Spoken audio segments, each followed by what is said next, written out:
Hello everybody, my name is Joy of Crime Art, and this October will mark Cartoon Network's 30th anniversary. And as such, many Cartoon Network fans, myself included, have been wondering what, if anything, Cartoon Network will do to celebrate this momentous occasion.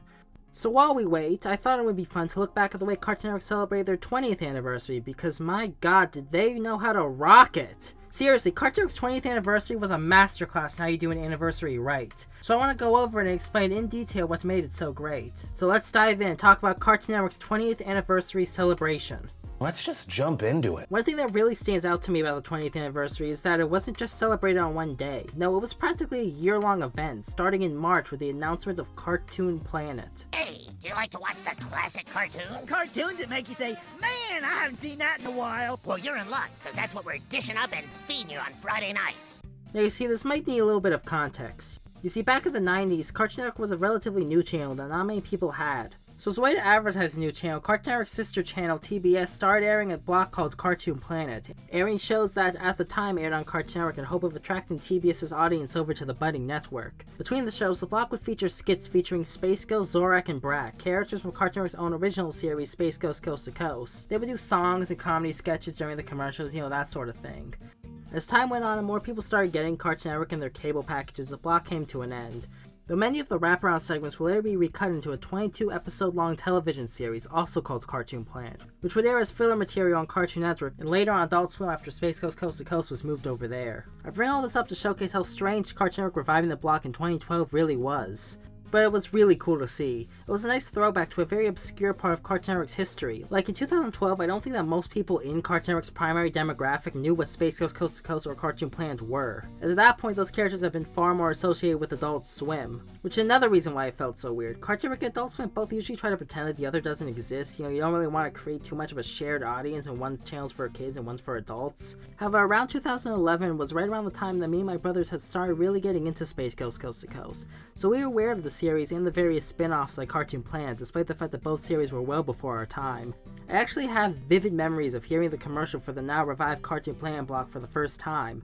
I distinctly remember not being in the same room as the TV when I heard the commercial, so I ended up hearing the audio muffled without any of the visuals. So it was a surreal feeling thinking, was that Zorak's voice? Nah, it couldn't have been. But sure enough it was, and later that month Cartoon Planet would premiere, airing 1 hour every Friday night at 8 PM Eastern. I still remember that first night, because you don't forget the first time you hear the pizza song. The block was pretty similar to its 90s counterpart, only instead of old Hanna-Barbera shows, it was legacy titles from Cartoon Network's history. Shows like Chowder, Powerpuff Girls, Fosters, and so much more, making the block not only a reboot of Cartoon Planet, but also a successor to Cartoon Fridays as well. I really appreciate how, despite the show featuring brand new animation, they went through the effort to match the poses used in those classic Space Ghost Coast to Coast and Cartoon Planet episodes. It was a really nice touch, allowing the bot to keep that old recycled animation charm while still being in HD. You had the songs and sketches, but oddly enough, Space Ghost didn't appear in this incarnation of the block, outside of one cameo appearance. While seeing Space Ghost would have been cool, I will say that having just Brak and Zorak does help give this version of the block its own identity. It's interesting seeing Zorak and Brak's dynamic here, as they feel a bit more toned down from their previous appearances, which does make sense as at this point they had gone from being Cartoon Network characters to Adult Swim characters back to being Cartoon Network characters. While they still bicker at each other, they seem a lot more amiable, especially Zorak. He seems a lot more chill here compared to his previous appearances in, say, The Brak Show. However, there were a few problems that the block had. One was the length. An hour isn't very long, and as a result the block would only ever be able to air either 7 or 11-minute episodes, which is fine most of the time, but resulted in problems for shows that had primarily 22-minute episodes like Foster's Home for Imaginary Friends. The Foster's episodes that were 11 minutes were the only ones they were able to air, and they repeated them a lot, so I hope you like Everybody Knows It's Bendy. In fact, it feels like a lot of the shows would only air the same couple of episodes, usually from the show's earlier seasons. I get they wanted to air the most classic episodes, but I'd be lying if I said the block didn't get a bit repetitive after a while.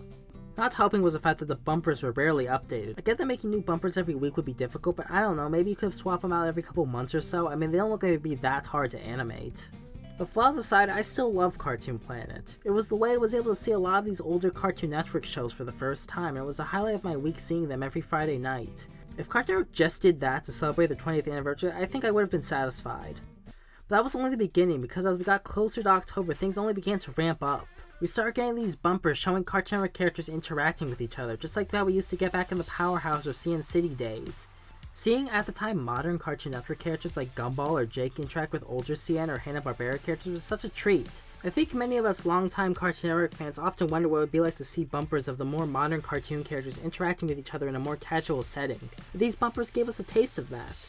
But I also appreciate how they didn't just copy the Powerhouse or CN City aesthetic either. These bumpers had their own look to them, with these black and white backgrounds. I know it was done to save money, but still, they look nice for what they are and help give these bumps their own vibe. They also began airing more classic shows outside of Cartoon Planet, as part of a special event where you could go online and vote for shows or characters in specific categories, with the winner's show airing on TV. Categories like favorite four-legged friend or favorite blue character, stuff like that. Looking back at these polls 10 years later is kind of a trip. Like, man, CM was really trying to push Level Up at the time, weren't they? And who the heck voted for Land of Ooh as best cartoon place to live? Y'all know it rains knives there, right? Well, that's all well and good. What about the actual day? October 1st, the actual 20th anniversary. Well, Cartoon Network went all out, airing party and birthday-themed episodes of all sorts of Cartoon Network series, old and new, all day long.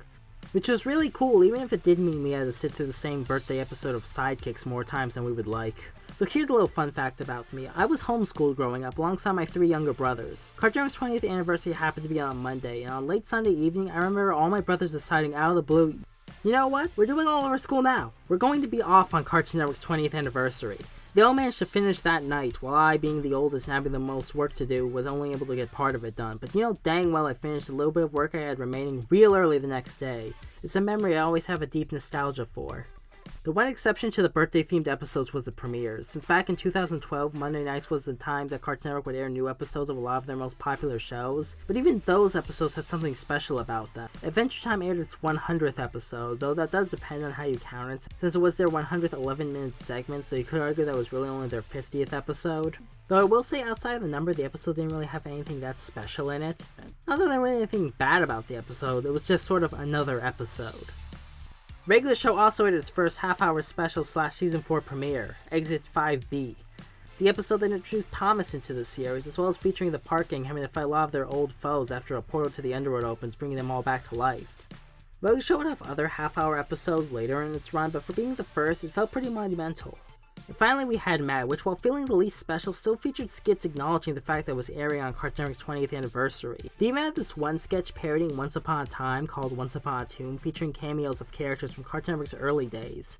While probably the least memorable of the 3 premieres, it was still pretty cool, especially considering that Mad wasn't even a Cartoon Network original. And finally, to wrap up the night, Cartoon Network aired this amazing music video that felt like the ultimate testament to what Cartoon Network is, was, and represents. And granted, you can tell there's a bit of recentivity bias at play. Adventure Time and Regular Show have a lot more play than a lot of the other shows featured, but still, it just felt special in a way that goes beyond just nostalgia. Seeing all these characters interacting like one big family, it makes you feel like you're a part of that family. It felt like an acknowledgement that these shows and their history, well, they mattered. They were important, at least in some small way. I think that's why the music video resonated with me and so many others. Good show! Jolly good show! Even after the 20th anniversary, it kind of felt like Cartoon Network was still sort of celebrating, like a party that goes on longer than intended because nobody goes home. Sure, the bumpers were gone, but Cartoon Planet kept chugging along, even having special events like a special Saturday showing where all the episodes aired were based around music. Like, I swear, there was a time where Brak was the borderline mascot of Cartoon Network, which is really weird to look back on. However, nothing could last forever. As much as I love Cartoon Planet, it started to degrade a bit once the anniversary ended. The bumpers were almost never swapped out, and it felt like it was the same few episodes over and over again. By 2013, the block had moved time slots from Friday nights to weekday afternoons, a time where no non-homeschool kid could really watch. They also started airing more at the time recent series like Giant Test, Mad, and The High Fructose Adventures of the Annoying Orange.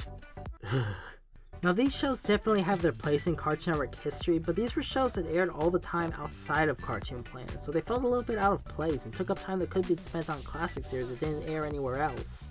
But eventually, Cartoon Planet was no more, and Cartoon Network started airing a new block on Friday nights, Pizza Night with Pizza Steve, hosted by Pizza Steve and Mr. Gus from Uncle Grandpa, which was similar to Cartoon Planet except it only aired the modern stuff, and even that block didn't last too long. But still though, it's remarkable that Cartoon Planet lasted as long as it did, especially since it was made specifically to celebrate the channel's 20th anniversary. The fact that it survived even beyond that is commendable. Cartoon Network's 20th anniversary aired right smack in the middle of the Stu Snyder era of the network's history.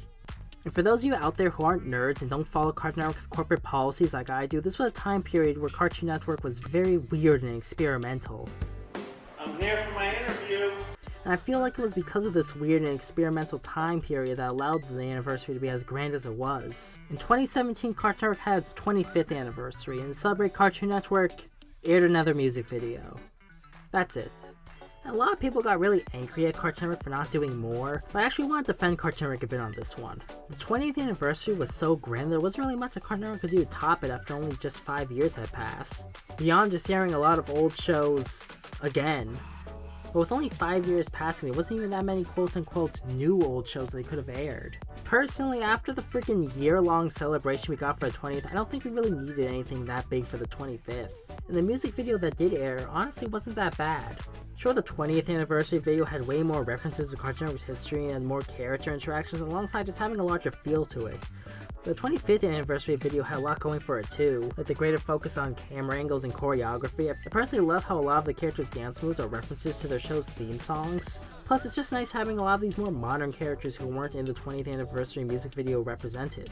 I mean, they gave us forearms dabbing, is that not enough for you people? What more do they want? But I do see where a lot of the people were coming from though. For the 25th anniversary we got a music video, but for the 20th we got a music video plus so much more.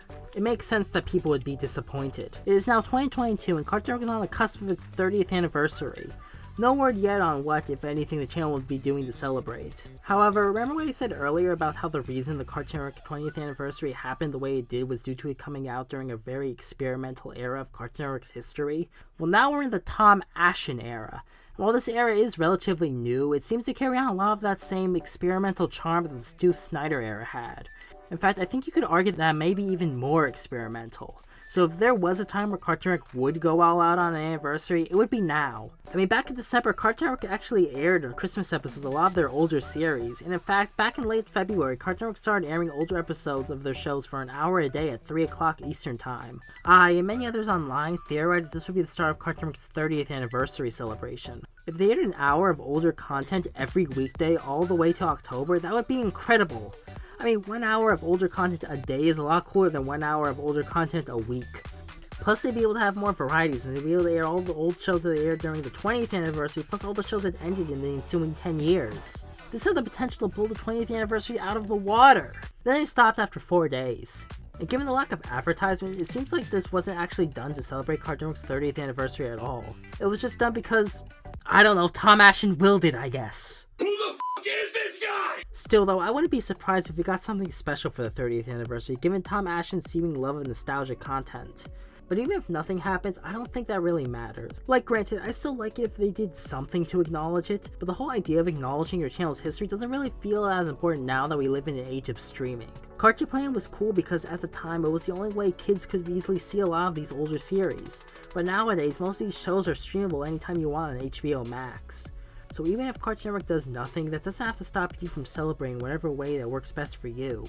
But Cartoon Network, if you want to celebrate your anniversary without having to put in much effort, just put some of your more obscure series on HBO Max. Like, it'll make a lot of fans happy, cost you next to nothing, and there's no downside. Like, a lot of these shows are already up on the Latin America version of HBO Max, so just do it already! Do you have any fond memories for the Cartoon Network 20th anniversary? And what, if anything, would you like them to do for the 30th? Leave your thoughts in the comments down below. I love hearing from you guys and hearing what you think. And if you like this video, feel free to like it, subscribe, and consider checking out my Patreon if you want to see more videos like it. And as always, have a great day. The pizza song! The pizza zone! This is the song about pizza all